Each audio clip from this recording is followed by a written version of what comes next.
C'est la relance des spectacles du côté du Capitole et pour l'occasion, Virginie, l'endroit accueille d'ailleurs une série de spectacles en hommage aux Rolling Stones. Avec rien de moins que les respectables Pierre-Antoine qui vont mettre le feu à l'endroit ce jeudi, vendredi ainsi que samedi. Les billets qui sont bien sûr limités dû à la distanciation. Mais l'avantage pour le public, c'est que les gens auront de grandes banquettes de 4 pour 2 personnes. Et il reste encore des billets pour la représentation de ce jeudi. C'est une supplémentaire qu'on vient tout juste d'ajouter. Et l'option souper spectacle est à votre disposition. Le titre du projet le dit, Heart of Stones. Les respectables ont les Rolling Stones de tatouer sur le cœur depuis toujours.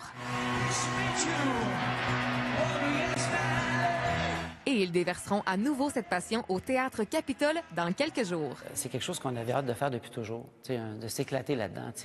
On le fait avec aucune retenue. On s'attend à beaucoup de feux d'artifice, beaucoup d'énergie, puis vraiment beaucoup de passion parce que les Stones, on a ça dans les veines. Moi, je dessinais déjà la bouche des Stones quand j'étais à l'école. Là, une dizaine de spectacles et de nombreuses prestations en hommage aux Stones ont été faits par les respectables, mais ce spectacle-ci a un niveau supérieur.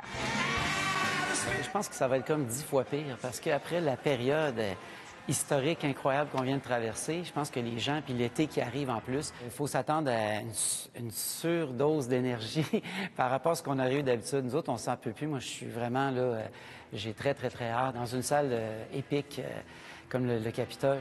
Parlons-en justement de la relation avec le Capitole. Pour toi, c'est spécial de jouer ici, je pense. C'est très spécial, le Capitole, puis je sais que les gars vont penser comme moi là-dessus. On a des très beaux souvenirs, les Respect, du Capitole. Quand on avait lancé un de nos albums indépendants, je pense notre deuxième, en 95, on avait réussi à remplir le Capitole. Et il y avait justement un jeune, Gino Chouinard, qui était ici en reportage, qui avait dit « C'est incroyable, un groupe de Québec qui a rempli la salle ce soir. » Sébastien Plante qui deviendra Mick Jagger en personne pour 3 soirées consécutives du 17 au 19 juin prochain. Fait, quand je rentre dedans, j'oublie qui je suis finalement, puis je pense que ça prend ça. J'essaie de faire plus un vrai spectacle de ça, pas juste jouer des tunes des Stones. Je veux vraiment rentrer dedans. Virginie Gagnon, TVA Nouvelles, Québec.